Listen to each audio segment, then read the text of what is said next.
Facebook has defended its decision not to remove a controversial post by President Trump about anti-racism protesters. Sir Nick Clegg, the former Deputy Prime Minister who now works for the social network, says defending free expression was important. Mr Trump wrote when the shooting starts, when talking about the demonstrations in Minnesota.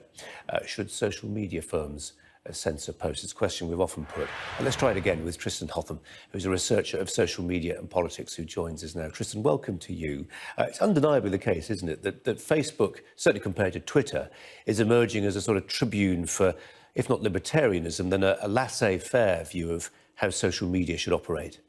Well, at the heart of the two different social networks, we have essentially two very different user bases.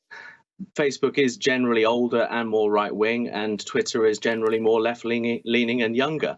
And much of the debate we're seeing right now is arguably to do with those two major differences, both in terms of the policies that the two networks are taking, but also within how the people who use the networks would like to see the networks act. So, I mean, do you think it's that crude? It's nothing about philosophies around freedom of speech and censoriousness. It's just about making sure you serve the customers you've got. I think a lot of it is, and to be honest, with the changes that Facebook has made today, I think they are progressing in the right direction. They have considerably changed over the last decade, making alterations to both the content that people can post and deleting dangerous misinformation and sort of dealing with trolls, but also allowing for, greater freedom of speech.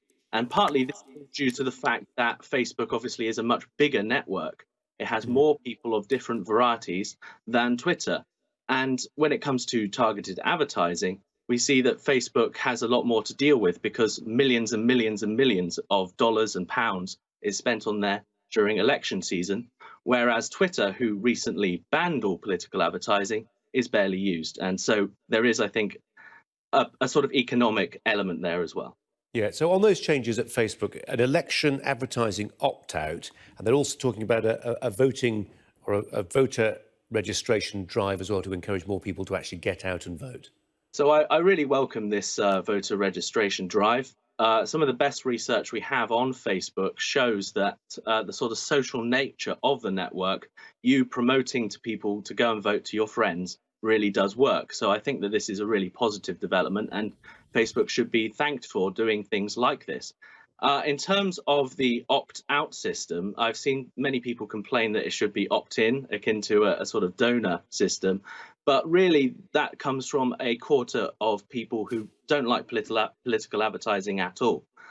I see it more as inevitable. Political advertising is here to stay, and we need to try and make the system work better and limit harms while still allowing for political parties to say what they want to say.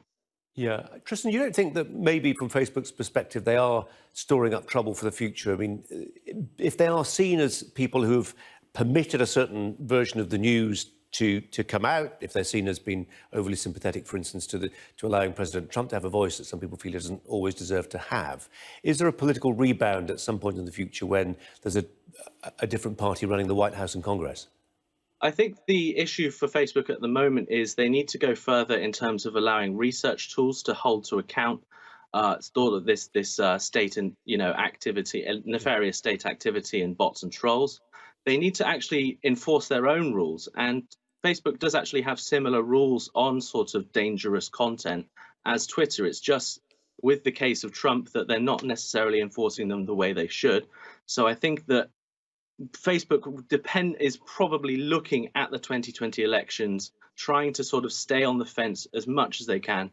And then depending on what result we get, we'll see whether something happens or not. So again, I see it partly as political and partly as them doing the right thing. Tristan Hotham, appreciate your time. Thanks a lot. Thank you.